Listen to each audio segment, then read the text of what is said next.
I think it's been a couple of days.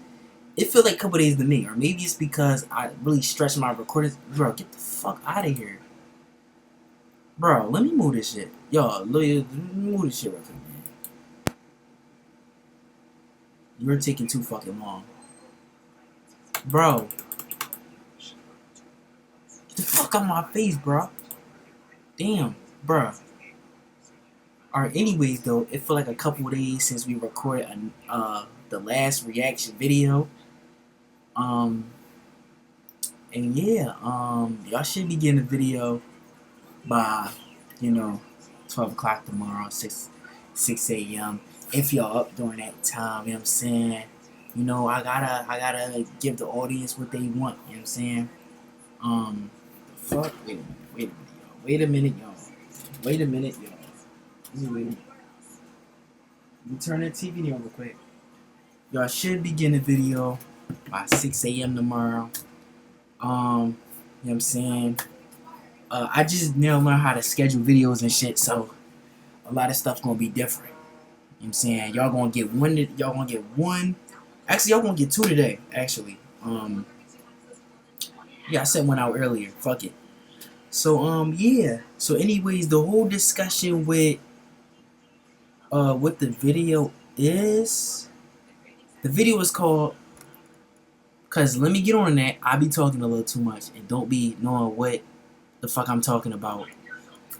Real haunted object scientists refuse to study by most amazing top 10. Now I watched these niggas when I was younger.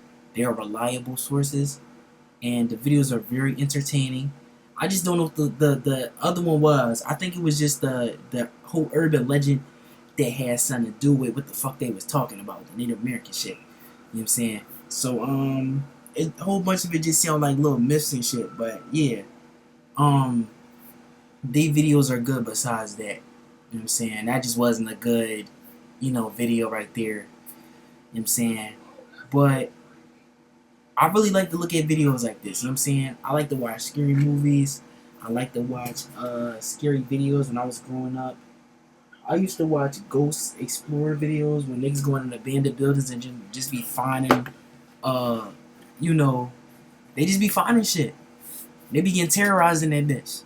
I used to get a huge entertainment out of that. I used to be getting entertained by that type of shit. So, no further ado, we just gonna get to the video. I feel like I'm talking too much. That was a whole 5-minute intro. That's fucking crazy. I need to step it up, y'all. Well, if there's one thing you probably don't want to take home from a garage sale, it's a cursed object. So, the next time you are at a garage sale or a flea market, keep your eyes peeled for any of these. Do not pick them up and do not take them home. Trust your gut. No better way to start off than with a cursed doll, right? Okiku is said to be one of the most haunted dolls. We starting off with a good one. It's the Japanese shit. In 1918, a young man named Akichi Suzuki saw the doll sitting in a shop in Sapporo and decided to buy it for his younger sister, Okiku, who fell in love with the doll instantly, taking it with her wherever she went, and she named the doll Okiku after herself. But just 1 year later, Okiku caught the yellow fever, and she died still grasping the doll. The family built an altar for her where they placed the doll, and soon things would start to get strange. First, they began to notice that Okiku, the doll's hair, looked different than it did before. It looked like it had grown, and the hair that had been all neat and tidy now had split ends. On top of that, strange things would happen throughout the house. Lights would flicker, they'd hear loud bangs and whispers, especially close to important dates, like Okiku's birthday or the anniversary of her death. In 1938, the family moved to a different district, but they didn't take the doll with them, believing that it was important for it to remain close to their daughter's resting place, so they gifted the doll to a local temple, where it still remains to this day, and that hair is still said to grow and gets regular trimmings. Bruh, I didn't even get to say what I was about to say, bro. Next up, we have We the gonna look that shit up Iceman, later, though, I which, think. cursed aside, you most likely wouldn't want in your home anyways, because it's literally the mummified remains of a 5,000-year-old man that were found in the Alps in 1991 and are believed to have caused the death of all those involved in its extraction. In the 13 years that followed the discovery and removal of the man perfectly preserved in ice, who had likely died after being hit in the back of the head with an arrow from a remote area in the mountains, one by one, all of the people involved in the discovery died. I guess they should have let the sleeping Iceman lie. One of the researchers involved in the discovery, Hen, was killed in a car crash on his way to give a speech about the artifact, and another, Fritz, an experienced climber, died shortly after in an avalanche. He was the only member of his climbing party to be struck. In the years that followed, the other researchers died of brain tumors, complications from multiple sclerosis, freezing to death in a freak blizzard, and a blood disorder. Today, the Iceman rests in a refrigerated room in the South Tyrol Archaeological Museum in Italy, which, lucky for me, is nowhere near Canada. I just peeped this. Did they just say mummified remains? Or am I tripping? I need to catch doll that. from Australia, Letta. And good lord, of course this thing is haunted. How would it not be? That is not easy on the eyes. The doll first started making the rounds when a man named Kerry Walton began showing up on various talk shows with the doll that he named Letta, full name That Letta nigga look the exactly Act, like that fucking because doll. he believed there was some sort of spiritual force trapped within the doll. Walton had been exploring an abandoned building in Wagga Wagga one day in 1972 when he came across the abomination, and for some reason was like, this thing belongs at my house. So he took it home, and the rest is history. He started noticing scuff marks on the floor that didn't belong to him right around the time he welcomed Letta into his home.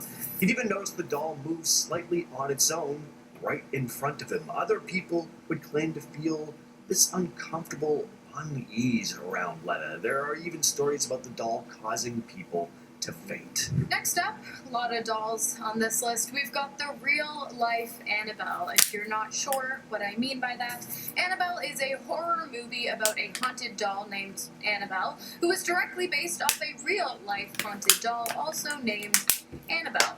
The real-life doll was an innocent-looking Raggedy Ann doll, and she was gifted to a nurse living in Hartford, Connecticut. After receiving the doll, she and her roommate, a fellow nurse, began noticing incredibly strange occurrences around their home. The doll would mysteriously appear and disappear from rooms around the house and uncross and cross her legs when no one was looking. And then, one day, the nurses came home to find "Help Me" written on a piece of parchment paper and crayons scattered across the floor. And soon after, they witnessed Annabelle moving firsthand right in front of their eyes, lifting her arms up at the dining room table. They then took the doll to a medium who believed that it was inhabited by the spirit of a young, harmless woman. But shortly after that, one of the nurse's fiancés visited their home. And that was proved wrong. He had a nightmare about Annabelle before waking up in a fuss and throwing the doll across the room in anger, when all of a sudden 4 large scratches appeared across the man's body. The woman then took the doll to a priest who instructed them to seek the assistance of paranormal experts Ed and Lorraine Bro, you know Warren. what was crazy? I feel like it's mad crazy that that's not even what the actual doll looked like. To me, that's wild. Because I feel like y'all should have made an exact replica, but I guess that was to make it a little more scarier. Who believed the doll to be possessed by That looked like some of y'all bitches when y'all throw y'all little wigs from on the and shit. nurse's home Y'all in blonde the ones, pair's to be car. exact.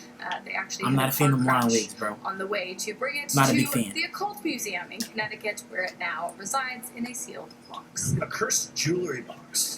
Don't hear about that every day. Apparently, this jewelry box has the spirit of an old school bus driver named Wendy trapped inside it. And if that sounds enticing to you, then good news, because it's currently up for auction on eBay.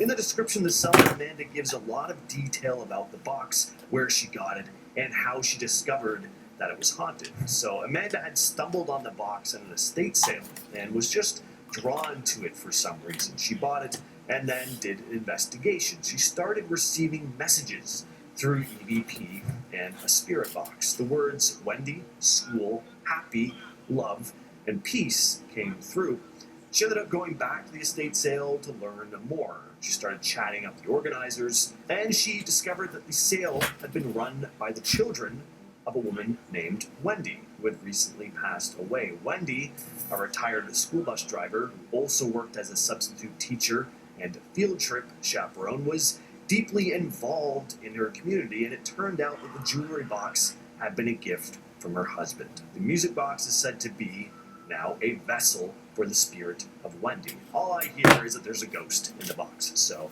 what are you waiting for? Place your bids. Next up, we've got the Hope Diamond, which honestly is anything but hopeful. Monday.com, the opposite of any work platform we tried in the past. We tried other work management Fuck out my platforms, face, man. not naming names. Smack the curse shit of out the you, diamond, bro. considered to be the world's most cursed gemstone, started all the way back in the 17th century. It was stolen from a Hindu statue by a man named Jean-Baptiste Tavernier. After the theft, one of the temple's priests put a curse on the artifact that would affect anyone who laid claim to it. Shortly after, Tavernier died of an intense fever. The diamond later came into the possession of King Louis XVI and Marie Antoinette, both of whom were guillotined shortly after. During the French Revolution, the diamond was stolen by a French jeweler whose son killed him for the diamond and then killed himself after having the diamond in his possession for too long. After that, the diamond went missing for many years. It resurfaced in the 1900s. When it resurfaced in the 1900s, one of its owners drove their car off a cliff, and another watched their son and daughter die, and then their husband leave them for another woman. The diamond was then sold to a jeweler who then donated it to the Smithsonian after his house burnt down and he got into a life-threatening car accident, which is where it remains to this day. The Doll of Shadows is not the kind of thing that comes to mind when you think creepy doll. It doesn't look like a normal doll that just happens to have a dark backstory. This thing is right. Damn, that's out of a ugly. nightmare. In fact, it even has real human bones Listen, built into it. listen. I really hope I didn't just curse myself when I said that shit. No, man. Not only does it look terrifying, I hope I didn't just it's curse said to myself, make gang. terrifying I'm things so happen. serious right now, Two gang. collectors Like, bought the doll from a dealer who really seemed like he just wanted the thing off his hands. He practically gave it to them for free, and it became pretty clear why. In the days that followed, the two collectors would wake up. yo, having that's a had these creepy looking ass doll, though, gang. Like, I'm sorry, like.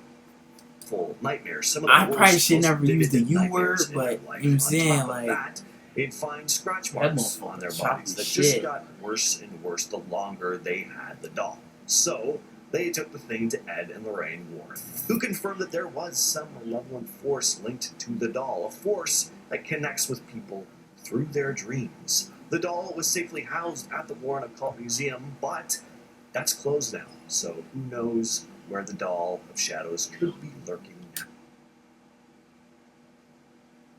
Okay, now maybe that was a bad idea. Dreams, though? Yo, I ain't even gonna lie. I ain't even gonna lie, bro. The Quran definitely is gonna be with me tonight, man. I'm sorry. I'm praying extra hard. I'm praying extra hard. I'm taking it out of the closet. You tripping, bro. Next up, we've got the Koh-i-Noor diamond, which currently holds Dreams, the so title the of thing is, it don't even have to physically be there for it to fuck with you. That's basically what they just said. 90th largest Oh my diamond God, in the y'all don't world, understand sitting how at far off Dreams is, like- 105.6 carats or 21.12 grams. Imagine that on your finger. Although it's believed to have weighed as much as 793 carats before it was first cut. While its origins are disputed and ultimately unknown, what is known is that prior to reaching England at a weight of 186 carats, the diamond made its way through Europe, causing the death of any man who dared to don the jewel. One owner was killed while in Iran, another was imprisoned, and another watched 3 of his brothers die. Somehow, however, women didn't seem to be affected by the stone, and so by the time it had reached the UK, it was believed that the curse only affected the men who wore it, a belief which the Brits took very seriously. To this day, the imperfect diamond, which was cut to increase its brilliance when it arrived to the British monarchy, has only ever been worn by women, including the late Queen Elizabeth herself.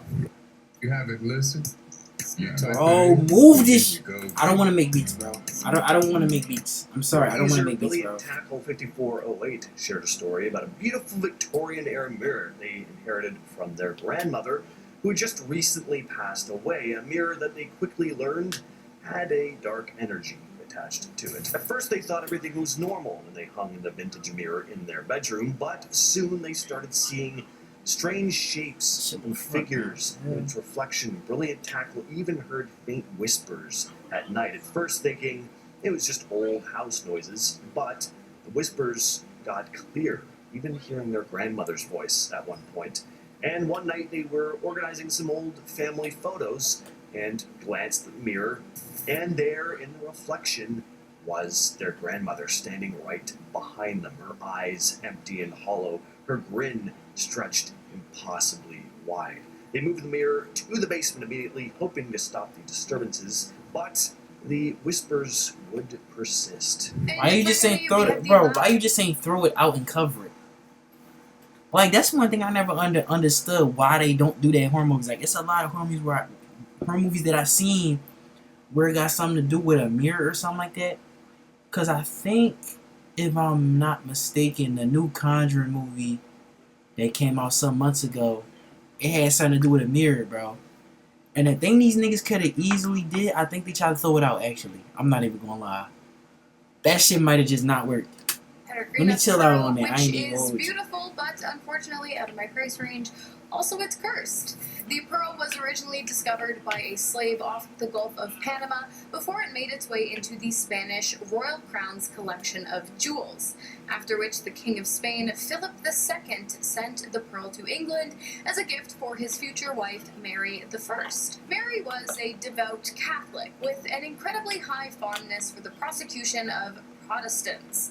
During her rule, over 280 Protestants were burned at the stake in accordance with her orders, every one of which she bore witness to. You my mans, bro. I don't mean to be really disrespectful, like, at all, but them white women back in these ages, bro, they ugly as shit. I swear, bro. And look, I heard another thing too, bro. Them paintings, that's not even really what they for real look like. It's not even a real depiction. I'm gonna be so real with you. These motherfuckers is painting photos of a white Jesus, and you think these actual depictions, y'all? Come on. So you mean to tell me y'all don't think this motherfucker really like this? The Mona Lisa was even really ugly as shit. That's what I heard. You know what I'm saying? Like, that bitch ain't even look how she looked in the being painted. They just got real skills to make you look any way they want to. They could just make a whole little perfect duplicate. Sorry, y'all. While wearing the La Peregrina, I hope I ain't disrespecting my culture with that, ultimately but resulted hey, in her earning the I don't nickname give a of fuck. Bloody Mary.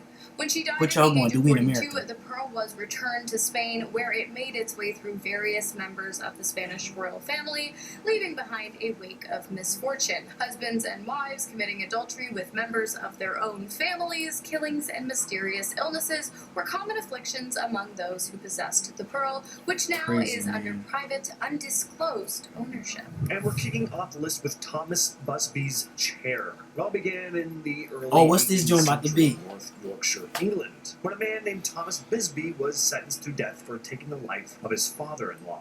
Before his execution, Busby had one last request, a final meal at his favorite pub, the Thirsk Tavern. After his meal, he supposedly cursed the chair he'd been sitting in, declaring that anyone who dared to sit Bro, isn't tavern like a word that pirates use, bro? I know I'm not tripping. it would mean What a the grim fuck? fate. And over the years, the cursed chair earned a reputation for causing misfortune to those who sat in it. Various stories emerged of people who dared to disregard the curse, only to meet untimely deaths and accidents, battle, or from mysterious ailments. Canadian airmen from a nearby Royal Air Force base were rumored to have mocked the curse and met tragic ends during World War II. The chair's curse became so notorious that the Thirsk Museum decided to hang it on the ceiling to deter people from testing their luck. That's still where the chair sits to this day, by the way.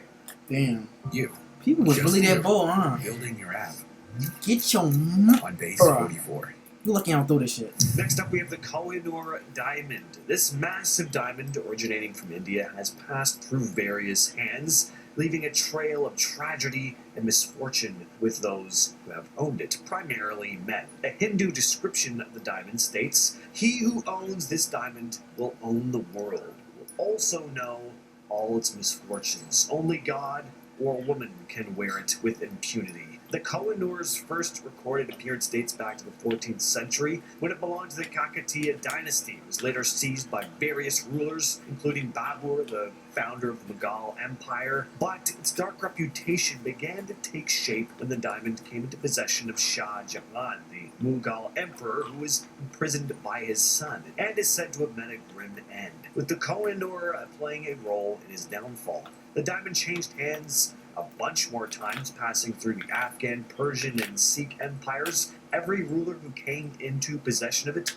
would meet a horrific end, and every empire would collapse. Number 8, the haunted wedding dress. Anna Baker's cursed wedding dress is a haunted legend that hails from Blair County, Pennsylvania. Anna Baker, the daughter of a wealthy family in the mid-1800s, fell in love with a lowly ironworker, but her father strongly disapproved of the match and did not approve of a marriage. So Anna was coerced into marrying another wealthy suitor, breaking her heart. The wedding never took place, though, with Anna refusing to ever marry. She would wear her dress every night before bed, dancing alone in the middle of the night. It was said that she slowly began losing her sanity. Legend has it that Anna, unable to bear the pain of her lost love, died a bitter old maid in the Baker mansion. As the years passed, strange occurrences were linked to this dress. People claimed to hear the sound of a woman weeping in the mansion. The dress itself was rumored to move on its own within a sealed glass case. Visitors also reported experiencing sudden drops in temperature near the dress, and some were overwhelmed by this eerie, sorrowful presence. Today, the cursed wedding dress is on display in the Baker Mansion Museum, still said to be infused with the heartache and resentment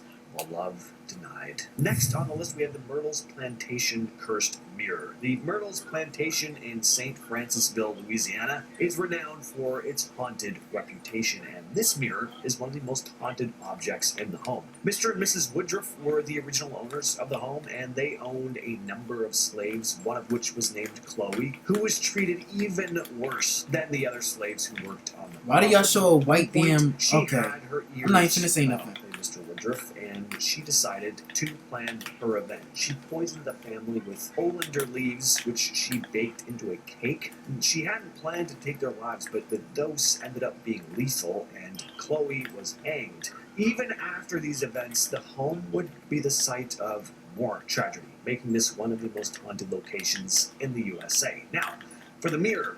In the grand hallway, there is an antique mirror. A number of visitors have reported spotting the ghostly reflections of the Woodruff children inside the mirror. There's also a handprint that just doesn't seem to go away even after the mirror is re-silvered. And at number 6 is the Screaming Skull, or Screaming Skulls in general. There are multiple Screaming Skulls that have been reported throughout history. Probably the most famous, though, is the Battiscombe Screaming Skull of Dorset, England. Each of these skulls has its own story attached to it. Usually someone makes it known that they want to be buried back in their homeland when they die, or want something specifically done with their skull after death. Then they meet some grisly end, their wishes for their desired burial aren't met, and thus a curse is released. Whenever someone tries to remove or disrespect the skull, things get weird. Strange noises start happening, screams, wails. People are met with tragedy in their lives. They're cursed. And whenever the skull is tossed out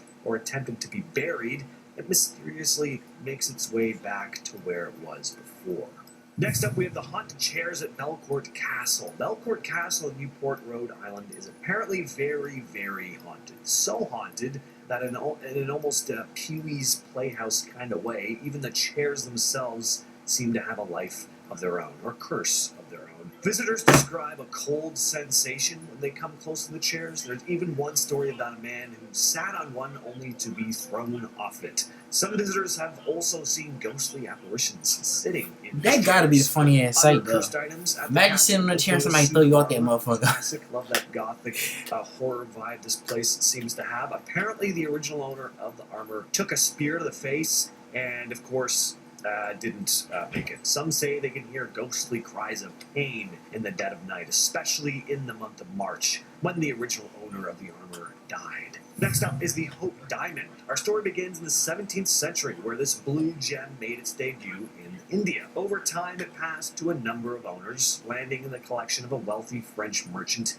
named Jean-Baptiste Tavernier. But there were dark rumors surrounding the diamond, that whoever was in possession of it would be cursed, and Tavernier would meet a gruesome end, dying of a terrible fever, with his corpse then being torn apart by wild dogs. Fast forward to the 19th century, the diamond found its way into possession of King Louis XVI and Queen Marie Antoinette, who, as we know, faced a tragic fate at the guillotine during the French Revolution. And the early 20th century, American socialite Evelyn Walsh McLean acquired the Hope Diamond, and her life would be full of hardship from that point on. She lost her son in a car accident, her husband left her. The curse seemed to persist when the diamond passed into the hands of jeweler Harry Winston. He later donated it to the Smithsonian Institution, where it remains to this day. Number 3, Robert the Doll. Let's travel back to 1904. I heard about this one, bro. Sunny Key West, Florida. That's where the story of Robert kicks off. A doll given to a 4-year-old named Robert Eugene Otto. Now, there are different versions of how this doll came into the picture. Some say it was a gift from Gene's grandpa, while others spin a tale of a grumpy maid who cursed the doll before handing it over to the kid. Point is, it's supposedly cursed. As young Gene grew up, something strange started happening. Whenever his stuff got messed up or broken, he'd point right at the doll and say, Robert did it. Fast forward a bit, Gene became an artist, tied the knot, moved back to his childhood home, which he called the Artist House, but his wife wasn't too keen on Robert the Doll, so it got booted up to the attic. Now, here's where things get really creepy. Folks walking by the house started whispering about Robert's odd antics. They'd swear up and down that they saw the doll moving on its own, and even poking its head out of the attic window. People who visited would claim they heard strange footsteps and ghostly giggles coming out of the attic. And when Gene passed away, Robert was passed on to Myrtle Reuter. She put up with 2 whole decades of weird stuff happening thanks to the doll, before saying, you know what, enough is enough. Robert found a new home at Fort East Martello Museum, where he still sits to this day. People still see him moving around from time to time. Then number 2, we have the Iceman. Back in 1991, a group of adventurous hikers stumbled upon a frozen figure in the heart of the Ötztal Alps, right on the border of Austria and Italy. What they uncovered was the remarkably preserved body of a middle-aged man who had met a violent end more than 5,000 years ago, taken by an arrow, who's given the name Ötzi the Iceman. Australian I might have seen that shit before. archaeologist Thomas Loy conducted an in-depth study of this frozen relic. His investigation revealed traces of multiple individuals' blood. At Gerhard's Appliances, this is not just innovation. This is smart. That's gonna piss me off, man. On Ötzi, hinting at a violent end in the midst of a skirmish. Thomas Loy passed away from natural causes later on at the age of 63, but some began speculating of a sinister curse that seemed to cling to Ötzi. In the year following his discovery, a series of tragic events affected folks closely linked to him. Forensic pathologist Rainer Henn, responsible for moving Ötzi's remains, met his end in a car accident while en route to deliver a lecture on Iceman, coincidentally. Shortly after that, mountain climber Kurt Fritz, who had piloted the helicopter that retrieved Ötzi, died from an avalanche. The list of tragic deaths continued with Rainer Holtz, the videographer of the retrieval, succumbing to a brain tumor. As time passed, 3 more individuals connected to Ötzi died prematurely. Helmut Simon, one of the original hikers, died after a fall. Archaeologist Konrad Spindler, key researcher, died due to complications from multiple sclerosis. Yeah, pretty interesting. I mean, although people do die, I think we all know that. But finally, at a number 1 spot, we have King Tut's tomb. We're zipping back to 1922. Let's talk in the about heart this, of yeah? Egypt, where archaeologist Howard Carter stumbled upon the burial chamber of the boy king Tut. In Kumen, this was obviously an incredible discovery, but things got strange from here on out. There were whispers of a curse hovering over this ancient tomb. Legend has it that anyone who dared to disturb King Tut's eternal slumber would face a grim fate. The moment Carter and his team cracked open the tomb, the curse supposedly swung into action. Odd things started happening to those connected with the discovery. Lord Carnarvon, who financed the expedition, met an untimely death at the hands of a mosquito, which is probably the most embarrassing way I can think of to go. Turns out this curse isn't just deadly, it's damn cruel as well. Others in the team began facing misfortune as well. Illness, accidents, more mysterious deaths. The curse wasn't limited to the excavation team either. It seemed to spread to anyone who came into contact with King Tut's treasures. Even those who just visited the tomb were rumored to be cursed thereafter. People just love Vikings. They're one of the coolest types of... Alright, anyways, y'all. Kind of like that video. I look, yo. I know this video might didn't end for real, but this video is like an hour. We not react to a whole hour of these. If anything, I give y'all 24 minutes. You know what I'm saying? Of this whole joint. But we can do a part 2 if y'all want. But 9 times out of 10, I'm not doing that shit. But yeah, I fuck with the video low key. Like I ain't watched Most Amazing Top 10 in like I don't know how long. Like maybe like since 2018, 2019, some shit like that. But anyways though, we out. We bipping. I got a video for y'all tomorrow, you know what I'm saying?